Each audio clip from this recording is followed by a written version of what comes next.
అలాగే ఈ రోజున మనం అందరం కూడా ఆంధ్రప్రదేశ్ అట్లానే భారతదేశంలో కూడా పెమ్మసాని చంద్రశేఖరరావు గారి పేరు మారుమోగిపోతూ ఉంది. ఎందుకంటే గుంటూరు ఎంపీగా పోటీ చేసి 7 నియోజకవర్గాల్లో అద్భుతంగా పర్యటించి 7 నియోజకవర్గాల్లో కూడా ఎంతో మెజార్టీతో మరి అందరినీ సాధించి ఆయన కూడా 3,60,000 ఓట్లతో గెలిచి ఈ రోజున ప్రప్రథమంగా మరి ప్రమాణ స్వీకారం చేసి అలాగే ఛార్జ్ తీసుకొని ఈరోజు సాయంత్రం గుంటూరు 3 గంటలకి మన నాగార్జున యూనివర్సిటీ దగ్గర నుంచి మన ఇన్నర్ రింగ్ రోడ్లో గుంటూరు టౌన్ నుండి ఊరేగింపుగా వస్తున్నారు. ప్రజలందరూ కూడా తరలివచ్చి మరి వారిని ఆశీర్వదించి ఆయన ద్వారాగా గుంటూరు పార్లమెంటు పరిధిలో ఉన్నటువంటి 7 నియోజకవర్గాలు గుంటూరు టౌన్ కూడా మంచి అభివృద్ధి పడవలను నడవటానికి ఆయన సహకారాన్ని మనకు అందిస్తారు.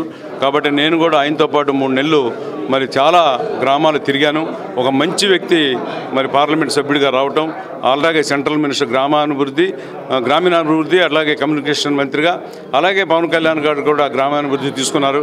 కాబట్టి వీళ్ళిద్దరి మరి కలయికతో అలాగే చంద్రబాబు నాయుడు గారు మరి మంచి అడ్మినిస్ట్రేషను అలాగే మన నరేంద్ర మోడీ గారు మరి వీళ్ళందరూ కలయికతో భారతదేశం నెంబర్ 1గా ప్రపంచంలో ఉండబోతుందని మనందరికీ కూడా తెలుస్తుంది. కాబట్టి ఈ రోజున ప్రభు గారి జన్మదినానికి మరి మన వాళ్ళందరూ కూడా వచ్చారు. వారందరూ కూడా పేరు పేరున ధన్యవాదాలు చెప్తూ సెలవు తీసుకుంటున్నాను. జై హింద్.